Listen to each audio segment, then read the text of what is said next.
आज प्रधानमंत्री मोदी के असम दौरे का आखिरी दिन। काजीरंगा पार्क में रात बिताने वाले पहले पीएम बने प्रधानमंत्री मोदी।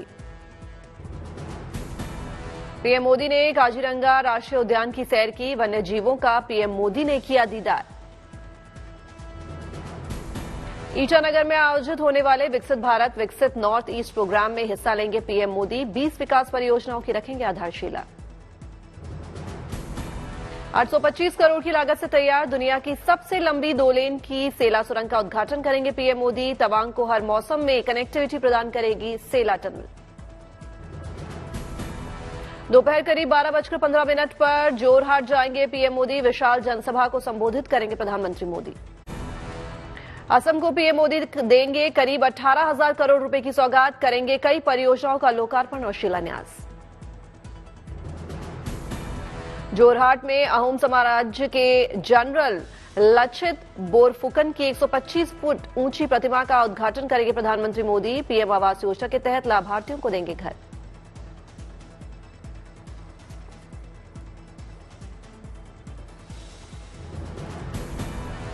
पीएम डिवाइन योजना के तहत तिनसुकिया मेडिकल कॉलेज का उद्घाटन करेंगे पीएम। साथ रही शिवसागर मेडिकल कॉलेज की आधारशिला भी रखेंगे प्रधानमंत्री मोदी। 768 करोड़ रुपए की लागत से डिगबोई रिफाइनरी के विस्तार की आधारशिला रखेंगे पीएम मोदी। 510 करोड़ रुपए की लागत से गुवाहाटी रिफाइनरी के विस्तार की भी आधारशिला रखेंगे पीएम। शाम 4:30 बजे सिलीगुड़ी में पीएम मोदी जनसभा को करके जाएंगे वाराणसी। रात करीब 9 बजे काशी विश्वनाथ मंदिर में करेंगे दर्शन पूजन। लोकसभा चुनाव के लिए कांग्रेस उम्मीदवारों की पहली लिस्ट जारी। 39 सीटों पर उम्मीदवारों के नाम का ऐलान। राहुल गांधी फिर वायनाड से लड़ेंगे लोकसभा चुनाव। राजनांदगांव से भूपेश बघेल को टिकट। तिरुवनंतपुरम से शशि थरूर कांग्रेस के उम्मीदवार। केसी वेणुगोपाल आलापुझा से लड़ेंगे चुनाव। कांग्रेस की पहली लिस्ट में यूपी की सीटों पर उम्मीदवारों के नाम का ऐलान नहीं। सबसे ज्यादा केरल की 16, छत्तीसगढ़ की 6, कर्नाटक की 7 सीटों के लिए उम्मीदवार। वायनाड से राहुल के उम्मीदवार पर केशव प्रसाद मौर्य का तंज। सोशल मीडिया पर लिखा, अमेठी से भागे कांग्रेस सरदार, इस बार वायनाड में भी होगी हार। कांग्रेस को इनकम टैक्स ट्रिब्यूनल से झटका। बैंक खातों पर आयकर विभाग की कार्रवाई पर स्टे की याचिका खारिज। आयकर विभाग ने कांग्रेस और यूथ कांग्रेस से जुड़े 4 बैंक अकाउंट्स को किया है फ्रीज। विभाग ने 210 करोड़ की मांगी है रिकवरी। आयकर विभाग के फैसले के खिलाफ कांग्रेस ने अपील की थी। हाईकोर्ट में अर्जी लगाने के लिए मांगी थी 10 दिन की मोहलत। हिमाचल प्रदेश के असंतुष्ट कांग्रेस नेता चंडीगढ़ से देहरादून गए। सूत्रों के हवाले से खबर। शरद पवार के पोते रोहित पवार की बड़ी मुश्किलें। ईडी ने रोहित पवार की चीनी मिल की 50 करोड़ रुपए की संपत्ति की कुर्क। आम आदमी पार्टी ने शुरू किया लोकसभा चुनाव प्रचार अभियान। दिया नारा, संसद में भी केजरीवाल तो दिल्ली होगी खुशहाल। दिल्ली की 7 में से 4 सीटें चुनाव लड़ रही हैं आप। 3 सीटों पर सहयोगी दल कांग्रेस का उम्मीदवार। आम आदमी पार्टी का ऐलान, कुल 6 राज्यों में चुनाव लड़ेगी पार्टी। 30 लोकसभा सीटें जीतेगी। केजरीवाल ने कहा, बीजेपी ने दिल्ली में मोहल्ला क्लिनिक तोड़े, उनकी बिजली काटी, हर अच्छे कार्य में अड़चन डाली। पिछले साल 2 महीने तक दिल्ली के मोहल्ला क्लिनिक की बिजली काट दी इन लोगों ने। दिल्ली के मोहल्ला क्लिनिक के किराया रोक दिया इन लोगों ने। दिल्ली के सारे मोहल्ला क्लिनिक की दवाइयां बंद कर दी इन्होंने, एलजी साहब ने, केंद्र सरकार ने और इन्होंने मिलकर। अखिलेश यादव का केंद्र पर हमला। सोशल मीडिया पर लिखा, जिस देश का बेरोजगार युद्ध में फंसे देशों में जाकर जबरदस्ती युद्ध में धकेला जा रहा हो और सरकार चुप हो तो समझ लेना चाहिए कि सरकार की आंतरिक और विदेशी नीति फेल हो चुकी है। बंगाल के संदेशखाली में फिर सुलगी हंगामे की चिंगारी। बीजेपी कार्यकर्ताओं को जाने से रोकने पर बवाल। पुलिस की दलील, इलाके में धारा 144 लागू। शहजाद पूरेवाला का सीएम ममता पर निशाना। कहा, ममता आप किस हद तक जाएंगी उस शाहजहां को आप बचा रही हैं जिस पर इतने आरोप लगे हैं। संदेशखाली पहुंची सीबीआई की टीम। ईडी की टीम पर हमले के मामले में कई जगहों पर तलाशी। दिल्ली के इंद्रलोक में सड़क पर नमाज पढ़ने को लेकर बवाल। पुलिस पर लोगों से बदसलूकी के आरोप के बाद हंगामा। आरोपी जवान को किया गया सस्पेंड। केंद्रीय गृह और सहकारिता मंत्री अमित शाह ने राष्ट्रीय सहकारी डेटाबेस पोर्टल का किया लोकार्पण। सहकारिता से जुड़ी हर जानकारी एक क्लिक पर मिलेगी। राज्यसभा के लिए मनोनीत की गई इंफोसिस फाउंडेशन के अध्यक्ष सुधा मूर्ति, कहा महिला दिवस पर ये एक बड़ा तोहफा है, प्रधानमंत्री मोदी का दिया धन्यवाद।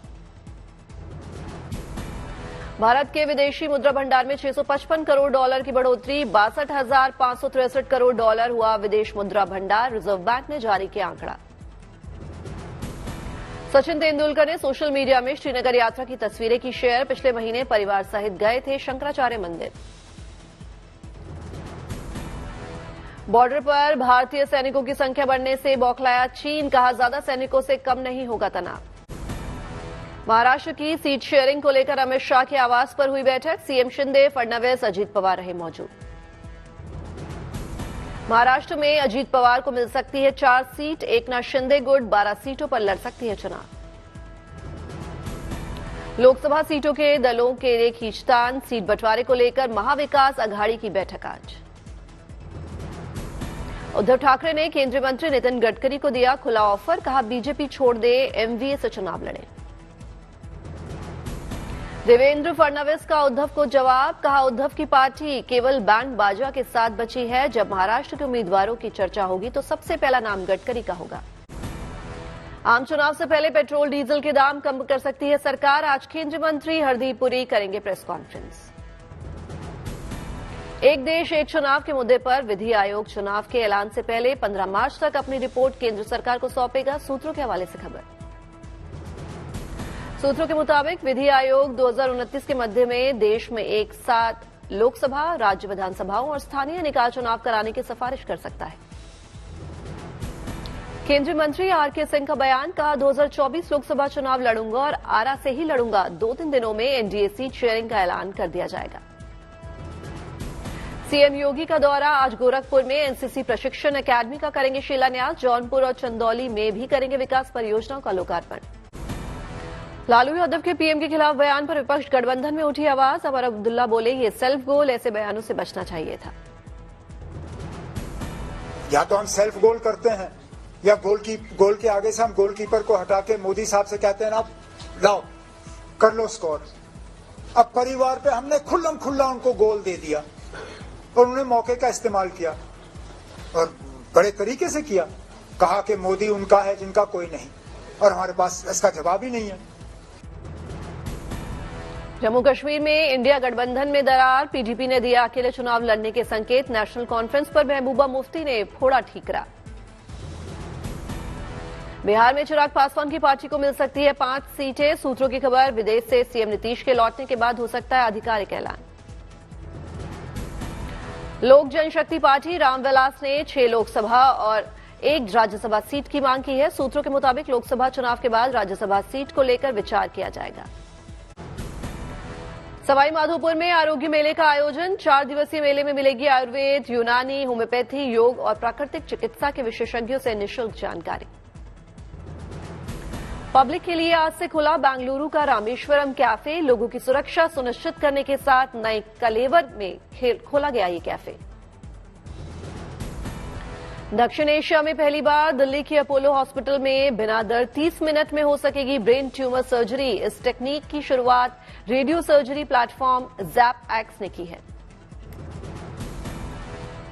कैंसर के मरीजों के लिए इम्फाल के 49 वर्षीय जूस मेकर की अनूठी पहल। कैंसर रोगियों के इलाज के लिए दान करते हैं जमा पूंजी, सहयोग के लिए आगे आए दूसरे लोग।